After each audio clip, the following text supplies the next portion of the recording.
Three.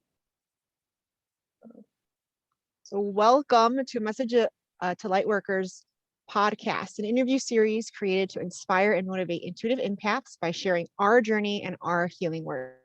Today we are sitting with Whitney Kell, a pioneer in professional coaching. She focuses in three main areas: a healthy body, a healthy mind, and healthy finances. So welcome, Whitney. Good morning, Yay. Bright. Miss Sandora, I would just like to thank you. It's an honor and a privilege to be here, and also to witness, such a young spirit out there really making big changes. So congratulations, and thanks for having me on. Thank you. Thank you for being here. The last time we spoke, you shared a super, super powerful exercise. So I can't wait to get to that portion. Yeah. But I know that this podcast, it is designed to share our stories, right? So people can relate and kind of see triumph in the challenges that we've had in our life. So I know that there's a story and kind of a path that you'd like to share with us. You can begin wherever you'd like, and we can kind of move from there. Yay. Okay, I'm excited. Okay, so triumph in the challenges. I like that. Yeah. Those little taglines that get you. Yeah. The way you see things, just one word or one question can really make an impact. I am going to briefly share my story, and then what I'd like to do is ask those that are listening to participate with us and do a little exercise like I did with you. And I'd be curious to hear from you, Sandora, how it changes from the last time we did it. So I've been a coach for 19 years, almost 20 years.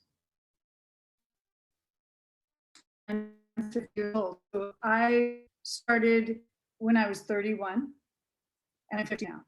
So if you think about how the 30s, the 40s, now I'm 50, that I went through all of these chapters and in the same role, but expanding myself. I'm very fortunate. I feel that I had the opportunity to be in service. Now I've been sober from the spirit of alcohol for 21 years. And why that's important is because I only sponsored one person in AA. And that is the year after that. My former life partner of 18 years lost a tremendous amount of weight on a program that I started coaching for. And at that time, when I had met him, I lost my mother to cancer, and I was about 28 years old. And I love her. She's still with me. I can feel her spirit all the time. So it wasn't that time in my life was probably, you asked the question, what are some of the most biggest turning points? Losing my mother was a big turning point because I knew I had a choice. I could go down the path she went down as an alcoholic and unable to process and digest her emotions personally. She used other people's systems because she just didn't know how to do it herself. And that wasn't the path that I wanted to take. I don't know if you can still hear me. It says I'm recording, so I'll just keep going. I decided that that I wanted to have a different life than I witnessed my mother have. She was just very unhappy, and I remember her hanging on to things that would happen in her life, unable to forgive. So that path was not the one I wanted. And at the time, my mentor and partner had asked if I would, asked if I would get healthy, because he had been in relationships with other people that weren't healthy. So I decided to go ahead and pick a sobriety date. And that was January 1999, January 1st, 1999. So it was the eve before it turned 2000. So I decided to get sober on New Year's 2000. And my life absolutely transformed after that. It was really difficult to have experiences processing my emotions and my anger, because I have a lot of anger that I can access really easily. But what I've learned how to do over the last 19 years is process those emotions through my own system instead of trying to get them processed through other people's, because I didn't understand how to do it. So now I feel I'm much more attuned, and I am much more conscious of the fact that it's good to have emotions. It's part of being human. And the good ones are fabulous. And I feel so fortunate to get to have a lot of positivity in my life.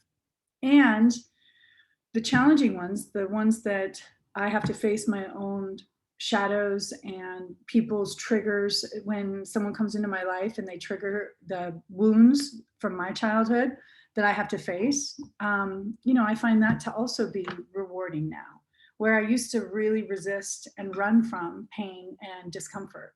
I'm able to sit in it. I think we lost Sandora, so let me just see if she's coming back. I'm still recording, so I would like to keep going so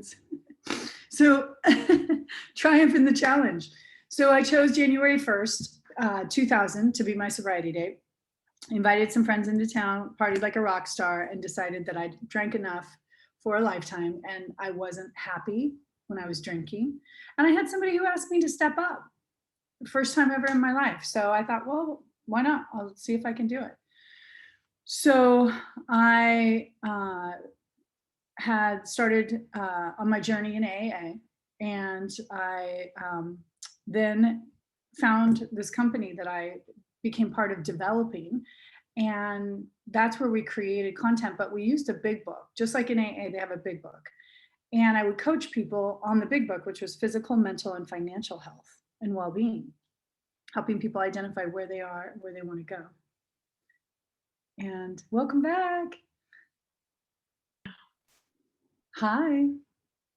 Hi. Oh my gosh, I totally got kicked off my internet, so I switched over to another thing. We are still recording, so it's still recorded that whole time while I was gone. The last thing that I heard was that, okay, the last thing that I heard was that your mother really changed your life. Well, having death come into your life, I'm sure everyone would agree, is a difficult and challenging moment. We're not taught how to deal with death or grieving, as I don't know why everything dies, yet we're not taught how to deal with it, because it can be very beautiful and spiritual. But it gives you choices, because those are endings of how you might want to re-begin. Where I ended was where we started this company, because I had been sober and from the spirit of alcohol. And then this came into my life through my former partner. And what I found is it was very similar. The program in AA, where 80+% of people who get off drugs and alcohol go back to them within 2 years. And it's exactly the same for weight loss, where people who lose weight, 85%, it's a little less with weight loss, but they go back to their old habits. And what we started to find was when people became coaches, when they would be in service to another person using our big book, which is Dr. A's Habits of Health, they would be able to keep the weight off 5 times as long as somebody who didn't have community, accountability, a coach, and those different aspects that that program offers. Because from my perspective, we all have an addiction. And that's what brings me into the exercise I like to do with people. If you'd be open to me doing that exercise now, I'd like to do it with your audience. Generally, I like to ask everyone to come into presence with a breath, maybe 3, where we take a deep breath together. If you guys want to do this with me, you can close your eyes. You don't have to close your eyes, but it helps to visualize when you're closing your eyes. So let's take a deep breath from the core all the way up to our chakra and pulling all the energy up. So let's take one deep breath. Hold it, pull it from the base to your top chakra, and then let it go. One more deep breath. Hold it at the top and let it go. One more. I need it.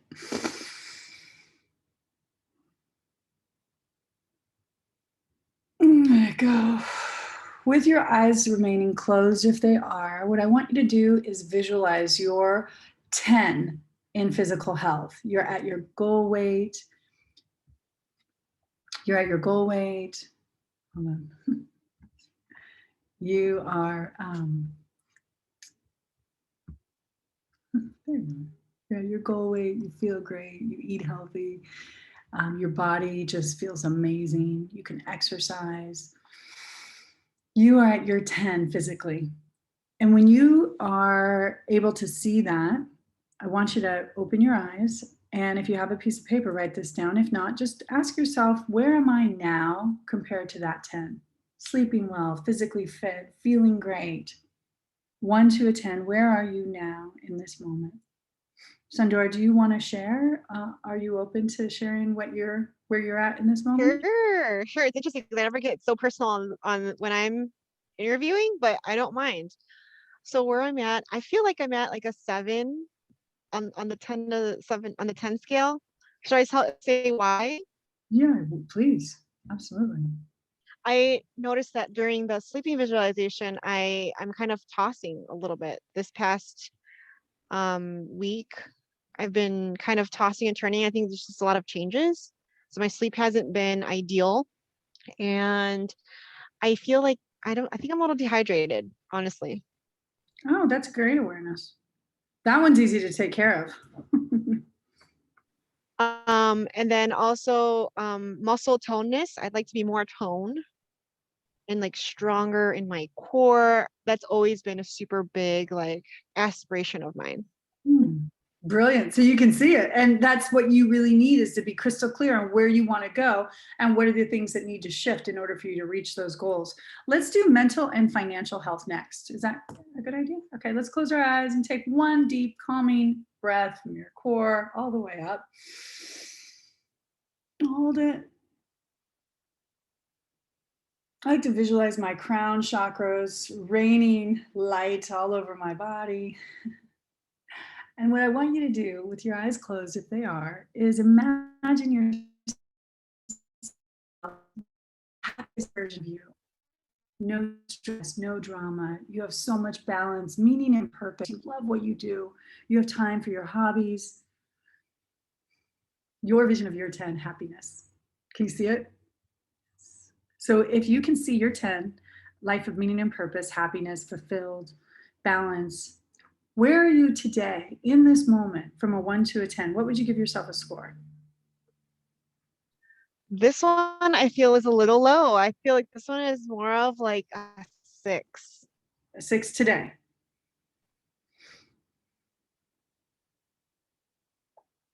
A 6 today, yes. And it's because I've moved to a new place. I feel like I have to rebuild community, rebuild my connections with people. So I feel like it's not really where I feel my greatest. Right. You're in between. You're in the in between.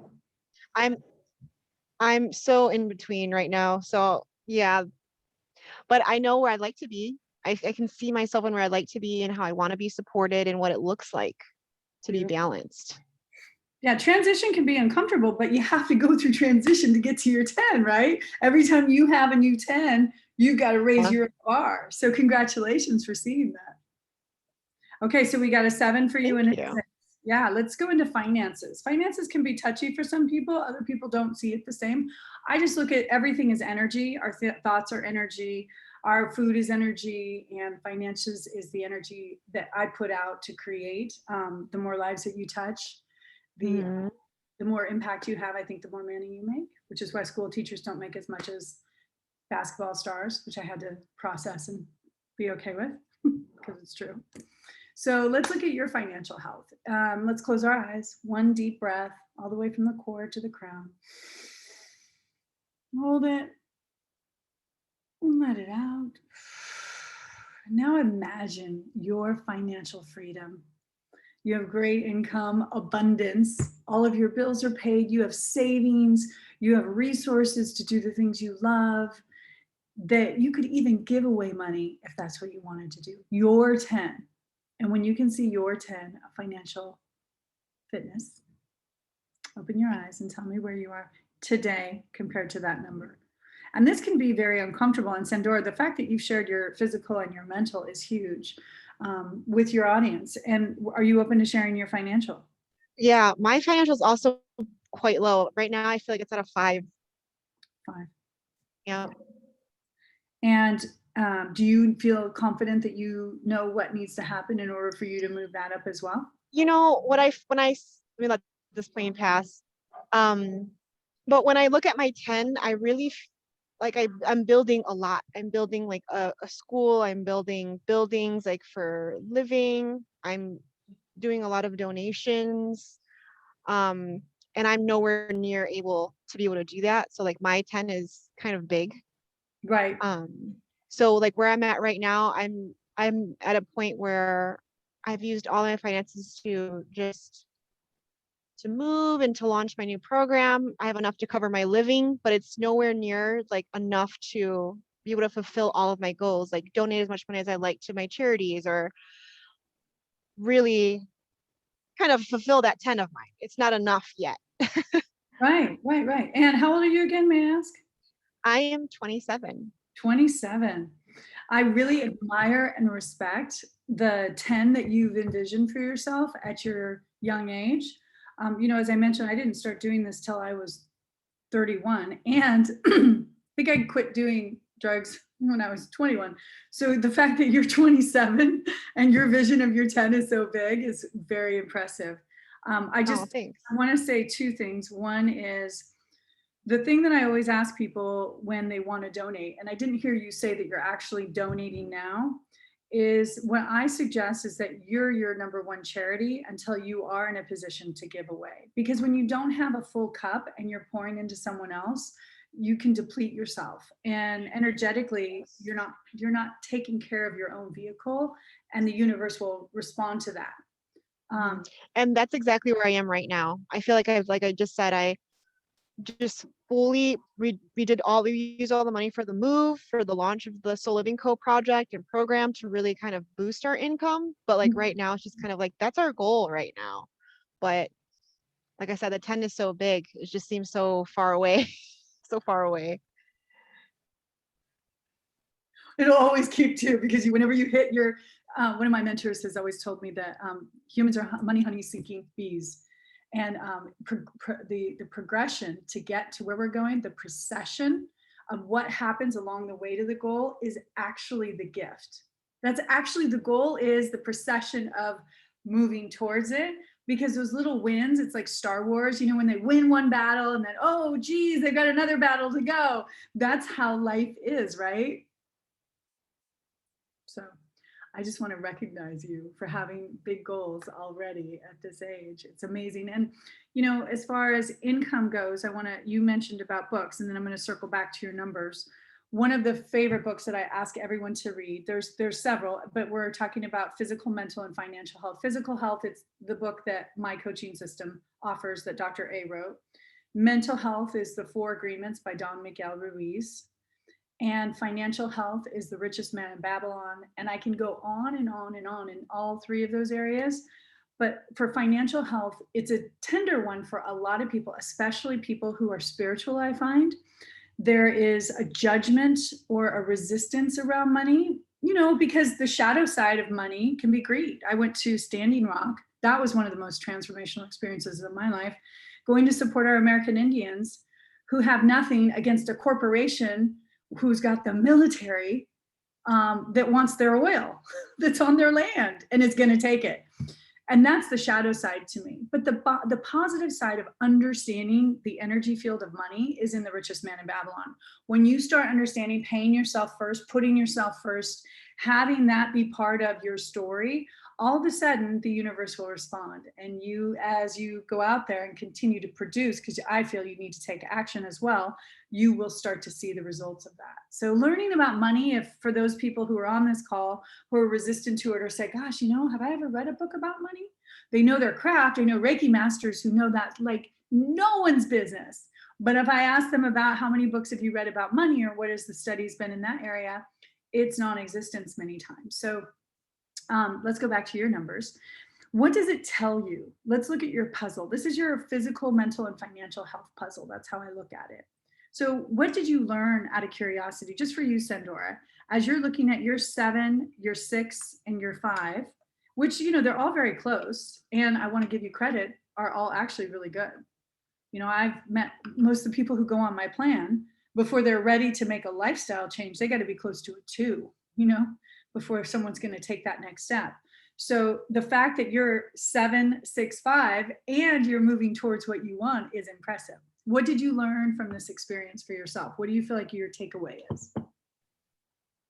So I think the visualization really helped me to see like obviously where I'd like to go, but little things I can do like for the body immediately I got the vision of water and sugar. So that gave me like maybe I'm eating too much sweets or like too much carbs or something. Like I literally felt like the sensation through my body of like you need water. And then I saw myself in my ideal body. And so of course it makes me want to work out, makes me want to attain the vision that I have in my mind for myself. The same thing with finance. It makes me excited. It makes me want and motivated. Like, wow, I can achieve all of these things if I had the finances to do it. You know, how do I go out there and do that? Right. Or just gives me motivation to continue what I'm doing. And then what was the other one that you asked me about? The mind? You've got your physical is a 7, your mental is a 6. Yep. And you were surprised about that, by the way. And your financial was a 5. Oh, yes. Okay, the mental was because of my community. Like right now I feel like because I moved, I don't really have my community so close to me. So I don't have those like really intimate conversations with my girlfriends and have tea and like, you know, it's kind of just me and my journal, which is fine, but it's like a piece is missing. And I feel like it's the bond between other people and Yeah. me. So you need to start filling that space.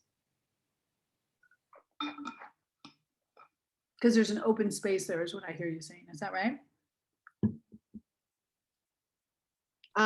What do you mean open space?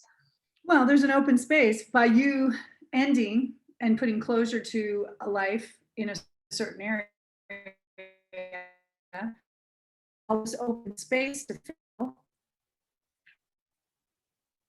Yes.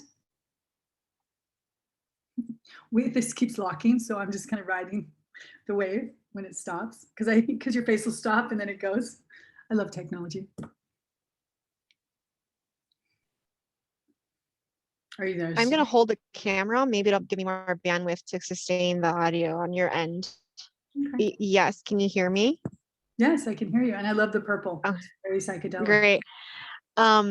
Because the audience can only see your face at this time anyway when it's actually uploaded, I'm going to keep my camera off and hopefully it'll give me more bandwidth to have an audio conversation with you. Okay, great. Yeah, because I really enjoy our connection here, and it's been super fun to walk through this with you, Sandora. And I'm excited that you are so intuitive that you connected with the money and the sugar. And just as a side note, and kind of a plug for my health coaching business of what I do, yes, getting off sugar. I think food has an energy field. And when you ingest it, you're taking that energy and you're putting it inside you, and it's going to manifest something. So if there's a lot of sugar, I like things, we call it the lean and green. Protein and vegetables is exclusively where I try to put my energy and time outside of the products that my company offers, because I'm 50 and I had to break up with a lot of foods. So energetically, there's certain foods like the spirit of alcohol. It's just not for me. It doesn't serve me. So Sandora, congratulations on hearing your body say it needs to be hydrated, because half your body weight in ounces of water right now is what they're generally recommending you consume. So if you think you're, let's say 150, 75 ounces of water is what you need a day, they suggest, because people will gain 2 or 3 pounds in one day and they'll call me crying or being upset or wondering what's going on when they're on my plan trying to lose weight. And it's water weight, because the body holds on to what it doesn't have enough of. So if people would start just drinking what their body needs in water and stop drinking other things that dehydrate them, they would probably feel a lot better, a lot more energy, a lot less, issues. So with that, I gave you the books. We talked about the process. The way that I work as a coach, and I'm curious how other people do it, is the first step is to check in, always to do, okay, where am I? Where am I right now? How am I feeling? Whether it's emotions or energy or intensity, the speed that I communicate at can sometimes indicate if I'm in a pattern or if I'm present in my body. And what I found is taking a deep breath will put me back in my body, because I have a lot of electric energy, but also my body's made of water. So my process is to imagine the water and the electricity blending, which calms my body.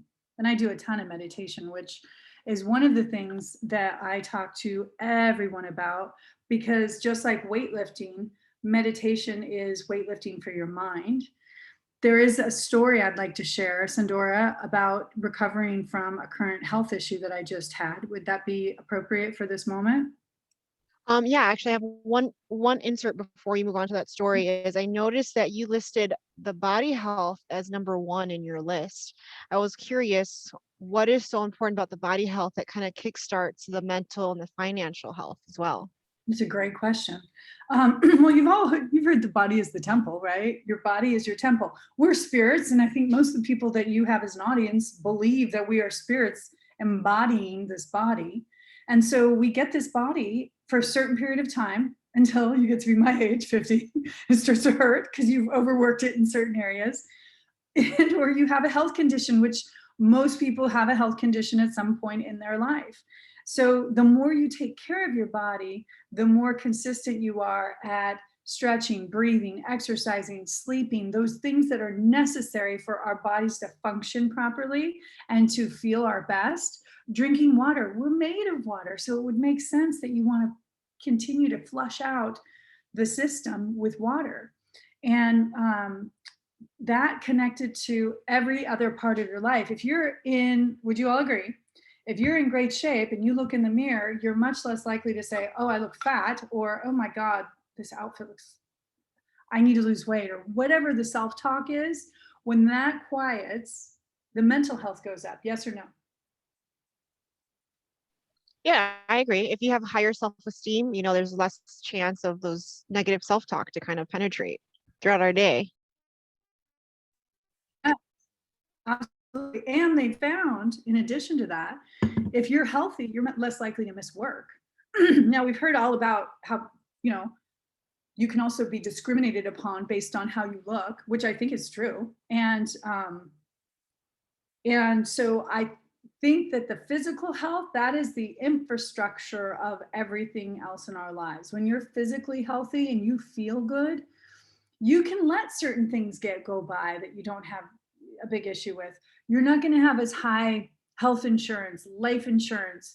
You won't be spending as much on doctor's visits, surgeries. Usually, if you're taking good care of yourself, you don't need to do the same kind of health care that somebody who is not taking care of themselves, how frequently they're going to be in the hospital, especially as we age. But I feel like the fact that I've been a coach and sober for 20 years is why at the age of 50, I just went through heart surgery. I don't know if you can see my scar. I'm very proud of it, because the scar that people get on open heart surgery is usually from here all the way down to here. So the scar, generally speaking, is huge. I had bicuspid aortic stenosis, and I'm 50. I found out about it when I was 40 during, I'll talk about the sound healing and some of the psychedelic experiences that I've had. But I learned about that. I had a heart defect when I turned 40. So for 10 years, I invested into healing the physical, the spiritual aspects that show up as a physical malady for me. Because I do believe that we come here to do the work, learn our lessons, and when we go, that's freedom. And I had a direct experience with that this last year with the two health issues that I had. But had I not taken care of my physical health since I was almost your age, Sandora, I wouldn't have recovered. It's been 6 months since I had that heart surgery. And quite Wow. honestly, I'm stronger than I was before. My personal trainer said, wow, I think you're stronger than you were before the surgery. So when you build that base and you've got structure, whether it's finances, physical, you've got a practice of meditation. What I like, discipline. That's my personality style. I need discipline. And then I can mess around inside that. But if I don't have that structure of an eating plan, of a ceremony that I practice in the morning with, of a savings plan for my money, and I don't have an intention around those parts of my life, then I'm going to be like a 4-year-old where I just want everything. They always put stuff in their mouth. They want to just take. They're present to every feeling, and they just move with every single thing that comes up, which is great when you have infrastructure. Because if I went out and spent all of my savings on Bitcoin, let's say that I did that to invest to make a big win of money, but I didn't have the infrastructure and putting 6 months of savings away already so that God forbid anything would happen in my life. And I lost all that money on Bitcoin because I just took a chance and I didn't have the infrastructure and the practice in place. That's not for me a safe environment. That's not a place where I would want to go or that I would recommend someone else go. Having that physical body, that structure, that mental health structure, that ceremony, that you have a meditation practice, right, Sandora? I do, and I practice every single day. I mean, if I do not practice meditation every morning, then I do not feel like I'm starting off correctly. There is just something about connecting to your inner peace, connecting to like that universal just frequency that just energizes and fuels and brings over a feeling of just ease and safety that I really can't get from just working out or just eating correctly. Like I have to meditate. I have to. Well, I think it's a really beautiful practice. And I've learned many different ways. So that's my suggestion for anybody out there who's listening. I have taken classes in just about everything. I was fired from more jobs than I care to admit, but that's how I learned I was supposed to be an entrepreneur. I think things happen in our lives, those obstacles that we see and give up because we see these obstacles that are difficult, that are going to take work. And most people are not up for the journey. But if you think of life as a spiritual journey and that this is just part of being alive, whatever your trauma was when you were young, if you can step out of it and experience forgiveness, I love the Ho'oponopono prayer for that. And then and take it toward what you want, which is why I do the 1 to 10, because anybody can feel crap and float in it and swim in it, the drama, the pain. We're told not to. So it's almost a taboo thing to be in a negative energy. We're always trying to get out. We shouldn't be in this space. We're supposed to be resistant to the other parts of being human that aren't, yes, beauty and everything you want. That's why I want people to feel that difference between what's your 10 and what's your current reality, because current reality is an acquired taste for many people. So being clear on where you want to go and being really honest with yourself of where you are and looking at the work as an opportunity and an adventure. And for you, Sandora, so I love meeting new people. I've always had a goal to make 2 new girlfriends every year. And now that I'm single, it's changed a bit from the girls to the boys, but it's still creating those new connections and creating that challenge, because I like a challenge and I like adventure of interviewing people and getting to know whether or not they're a match for me and my tribe. And that's the fun part. And when I moved to Nevada to do that, I really enjoyed myself. I found myself super busy and going through a lot of people. But when I find those right people, you just know, I feel like I'm a hummingbird. And when I meet another hummingbird, there's just a connection. And it's no disrespect to the dragonflies and the lizards and all those other types of people out there whose energy levels are at a different pace than mine. I love them too. And I will bring in certain people who match that. But when you find your match, those people that are part of your soul circle, you bring them in and you get to keep them for as long as you want them. And they're out there. That's the exciting thing for you, Sandora, in this new environment. Who knows who's going to be your new, what would you call yourself? If you, oh, and I hope I'm not putting you on the spot too much.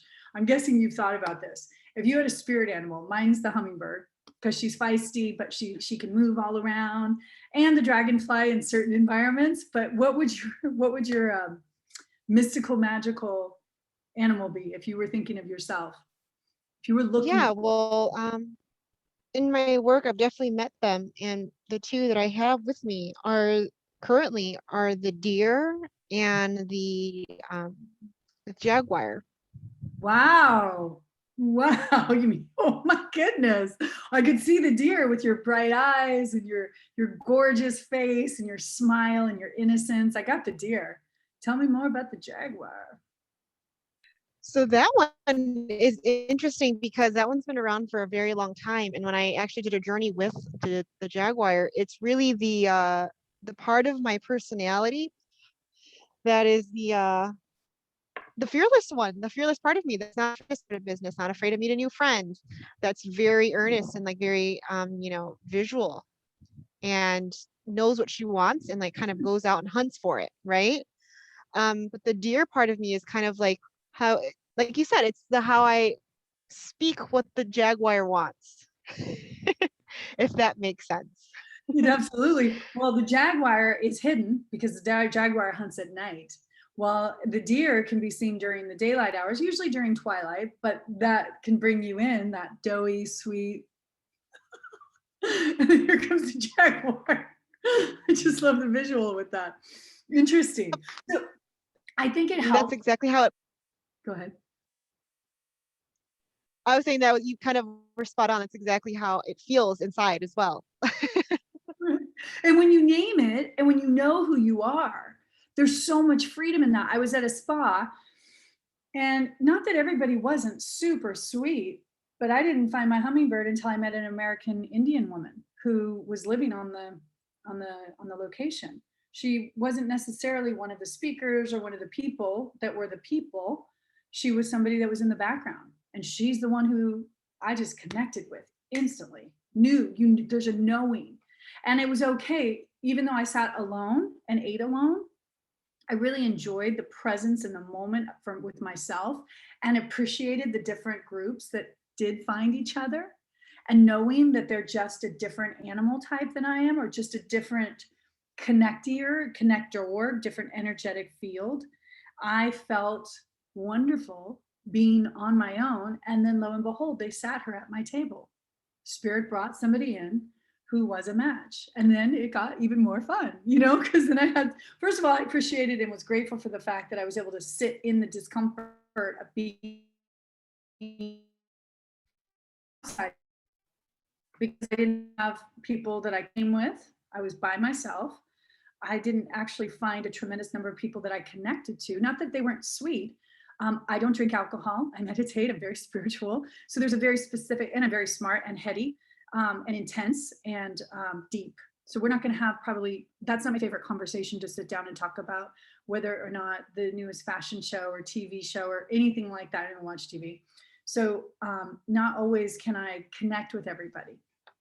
Anyways, sitting in your own unique self, and which is the name of my program that I'm offering and starting to teach, is really a journey to really understand yourself. And now I'm 50. I can honestly say that getting through ending of an 18-year relationship, I was in a coma because I drank too much water in one setting just before COVID. I had seizures and they put me into a coma. And then I had my recent heart surgery. And I can tell you my experience of the breath work. I love Wim Hof for this reason.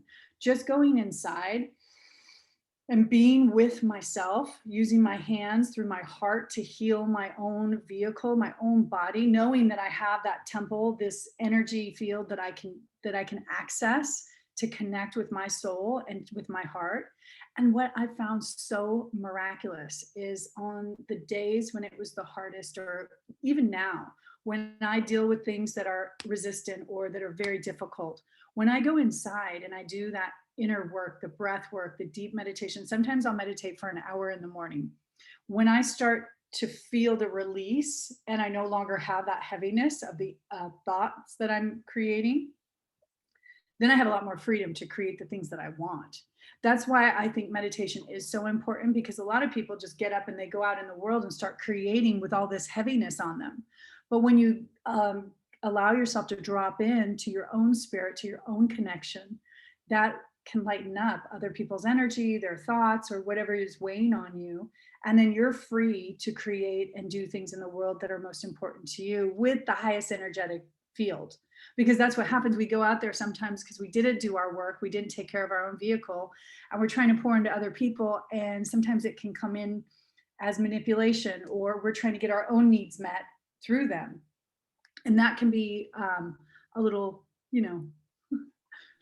a little red flag to be aware of, that you got to do your own work before you can go out and help somebody else. That's just my perspective. Honestly, I love that you said that, because if you don't fill in your own cup, you're going to go out to get it filled, and you can do that through manipulation or whatever kind of way that's not the source kind of way, right? Like, not, you're not getting it from the source, you're getting it from the little tidbits. And I love that you said that. You said that you wanted to share something about a meditation, a story about a meditation. Would you like to share that story? The meditation, okay, so what I'll tell you about is, you asked about different turning points in my life. One of the turning points was when I turned 40. I did a sound healing at a shaman's home, and the sound healing was amazing. And he said, I have something that could take you a little deeper if you'd like to go deeper. And that was the beginning of my relationship with plant medicine on a ceremonial basis. And that has taken me to places that I didn't realize that I could go, but it also alleviated me from my fear of death. I do think you can get there without plant medicine, doing deep, deep, deep, committed, consistent meditation work. Because I'm an addict, I like to try anything new, but I do it for the intention of spiritual healing. And now it's actually becoming legalized for treating PTSD.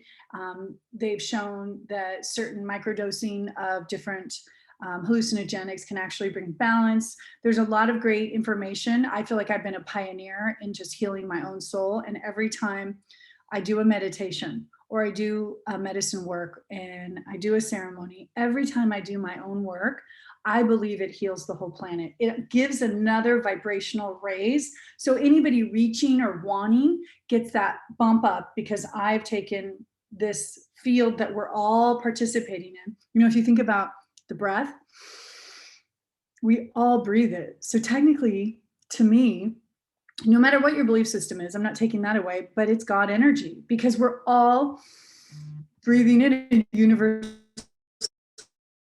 It keeps all in this consciousness. So every time it heals my spirit and soul, and that's my intention, I feel like I'm doing that for the whole planet. And I think everybody has the chance to do that. And I appreciate young people like yourself, Sandora, just because of that purpose, because the younger people come into this, the longer you're raising the vibration for all of us, the better chance the people who are on the lower energy fields, like the homeless people, there's a lot here. If they wanted that opportunity, which a lot of people have been helping me understand, that that's just their path, and not to take, so as an empath, and I'm sure a lot of people can relate, when you see somebody struggling and suffering, you want to take away their struggling and suffering. That's not my job. My job is to work on my own way that I see the world and perceive the world, really get clear and honor this, and then the way to support those people will be uncovered. And so meditation for me is what brings me into my own source. I'm not afraid to die. I believe death is beautiful. And that was my experience with the last year of being in a coma and having heart surgery. Is I'm really clear that being in this body and doing the work that I need to do to honor my vehicle, to treat it with healthy foods, to treat it with healthy breath work and healthy thoughts, and to continue to practice that on a regular basis, is why I was able to come through such a challenging year. I mean, add COVID to that. If you, let's say that you were in a coma, I know everybody's had their own set of challenges, so don't misunderstand. Some people have lost family. I know COVID was hard on every single soul in their own way, whether they got through it with ease and grace and just had some learning around friends or whatever that may be. But for me, it was a really interesting time, because I was in a coma and had the seizure just before we went into COVID. And then as soon as I started feeling better, we went into COVID. And then I find out from my doctor, oh, guess what your prize is this year? You get to have that surgery sooner because of the coma. Because I knew I was going to have the surgery, but it sped up my need for having the valve replaced. Got it. So being in my body, though, during that time of healing and doing the breath work helped me really feel the difference between, because I'm not in my body all the time. My leaving pattern, or the type of patterns that I have, I like to leave my body as frequently as I can, because it doesn't feel safe here all the time. And it really forced me to stay in my body and to breathe in my body and to feel the pain in my physical body. And the breath was able to move it. And I feel like I contributed to helping heal it. but it gave me a new dimension to what being alive is all about. And so that's why I'm really excited that you are doing this work, where I think you're helping your audience and young people who they feel so much. Well, my mother was an empath and a big alcoholic, bless her heart, and a drug addict, but mostly an alcoholic. Because what happens, I think, for most people when we're little, don't feel. You can't cry, be quiet, stop that, shove it down, shove down humanity, the humanness of ourselves, of our sadness, of our pain. Nobody says, okay, what are you feeling? Does that feel like pain? Some parents do. Let's give the props to those that are out there that are conscious enough and aware enough and patient enough to allow a small human being to, they don't know what they're doing. Just like you said, you don't. You feel like you're in a brand new place, Sandora, and you are 27. Imagine you're 4 years old, and the only thing you know is what your parent tells you, which is, shh, don't cry. Well, I have all these feelings. What am I supposed to do with them? We just don't get that training. And so what you're doing, I feel, is allowing people to better understand themselves, allowing people to better understand how to digest and metabolize their emotions through meditation, through mindfulness, through feeling. As an empath, you feel everything. And I hear people all the time, we're still making it wrong to feel. What's wrong with feeling sad? Now, if you stay in sadness, I like feeling sad. I like drama a little bit. I'm sober alcoholic. So a little drama sprinkled in my coffee, I found that I like it quite a bit, which isn't necessarily healthy. However, what I found is over the last 21 years, the way I deal with the drama that keeps me excited and gives me that adrenaline shot has improved tremendously. I'm digesting and processing my own feelings before reaching out and telling somebody why they're wrong or what they did to hurt me. I get clarity around, oh, wow, isn't really about that person. It's really about that person, because now that I'm dating, I'm going to just call it what it is. It's about that guy who popped into my life for 30 seconds and then popped back out, and I was left confused and ghosted and uncertain about those feelings and what to do with them. The next guy comes in, I get a similar energy with him and some other experience, but it's not him. He actually cares about me. He's showing up in a different way, but I can't see it because I'm so caught up in the trigger from the other experience that I'm bringing it here into this current experience. So what I had to do, and this was just the last 2 days, I've had to meditate, journal, talk to friends who I trust. There's certain friends who are going to give you their perspective and their opinion. And then there's certain friends who know how to tap into the divine and remind you of your responsibility. So I was able to be reminded until I felt in alignment. There was one friend I knew I had to talk to. We've all got that friend who will give you the truth, no matter how uncomfortable it is, because they love you and you can trust them. And when that truth is spoken, you feel it in your soul, right? Everybody, if you know truth for your own self, you can feel it in your body. Absolutely. Yeah. So then I went back and had a conversation, and we laughed, and it turned out much, much differently than it would have any other time in my life. So I just want to say that the more work I continue to do at 50, the more times I go inside, the more I recognize that every emotion is welcome here. There's no emotion that's not. I just don't want to stay in it for an extended period of time, because then that can create deep grief and deep rivets and memories. So my goal is to feel and digest and cry and let myself be present with whatever it is that I'm experiencing. But most of the time that passes through in about 90 seconds to 10 minutes. It's not a long time to be feeling that sadness or that anger. And then I can get myself together, journal out where I want to go. And that's the 1 to a 10. What do I really want to feel right now? Right. Now that I've shaken off that ickiness, where do I really want to go? And let's be clear where I am so that I know what I need to adjust to get there. So it's just a practice. Beautiful. That's how I see this, is it's a constant check-in. How am I? Where do I need to make tweaks and adjustments? And how can I continue to move forward? Right. So I'm sorry, you had something else to say? Was that what you were looking for? Did that fit into this conversation? Yes, absolutely. Yes. Everything that you've shared has been like little nuggets of gold everywhere in this podcast. So thank you for sharing your story. But To kind of wrap up here, could you share a little bit of maybe inspiration or motivation as someone who kind of is in the deep dark grief or in that dark space, they're ready to kind of move forward? And do you have any words of wisdom to share with that person, that light worker, that empath, that intuitive that is dark space? Yeah. Well, first of all, embracing the dark space, I think, is step one, because we're not, hopefully, and my guess is if you're alive, you're not in that dark space all the time.